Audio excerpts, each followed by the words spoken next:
Je t'écoute, tu m'écoutes. C'est probablement... Excusez. C'est probablement... Non, je prends pas beaucoup de place. C'est le corps de Patrick qui est très... Je sais. C'est bien arvant, C'est bien particulier comme corps. Ah oui, hein? Parce que t'es entre... si je peux me permettre, t'es un très joli garçon. T'as comme un mélange de... T'es comme un peu joueur de hockey, comme du haut. Non, du bas. Ouais. Ah. T'es très hockeyeur en bas, puis en haut, t'es journaliste, là. Je veux dire, c'est comme... c'est clair. Mais c'est un mariage qu'on voit rarement. OK. Ouais. Et tu Imagine réussis tout nu. très bien. Je sais pas ça. Ouais. On m'en a parlé, mais je sais pas si ça vaut la peine d'en parler ici. Mais non, mais t'as un physique très particulier, puis tu dégages.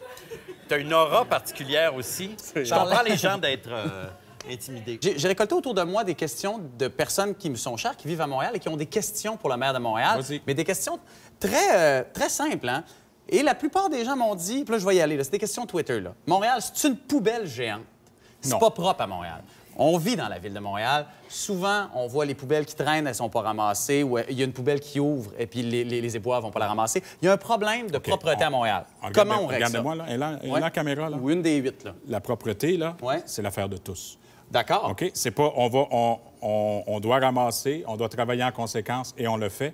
Mais il faut aussi qu'on ait cette culture que c'est l'affaire de tous. Mais comment on fait, ça? Bien, ça veut dire que si t'as un papier qui est à côté de toi, attends pas que la ville va le ramasser. Là. Mais est-ce que la ville peut faire quelque Penche-toi, chose ça, va marcher. pour convaincre les Montréalais que ça vaut la peine, ça? Bien, je pense que c'est en parlant comme on fait ici, grâce à vos codes d'écoute extraordinaires.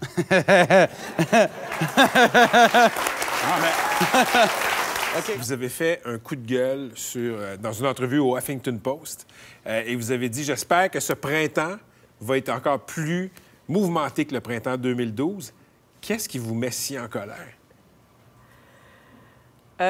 C'est tout. Tout! Bon, faisons un top 3. On va essayer, oui, c'est ça. Mettons. On va essayer de faire un choix. C'est la légèreté des politiciens. C'est leur manque de réalisme. On revient encore avec le maudit discours du déficit zéro puis de l'austérité, puis on annonce des coupures dans tout ce qui est mesures sociales, garderie, service à l'enfance, service à ci, service à ça. Puis on s'étonne que les gens soient pas contents. Moi, j'en reviens pas, là, tu sais. Je trouve que notre classe politique fait un petit peu pitié, honnêtement, très honnêtement.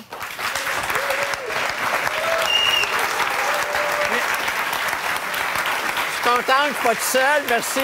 Je t'écoute, tu m'écoutes.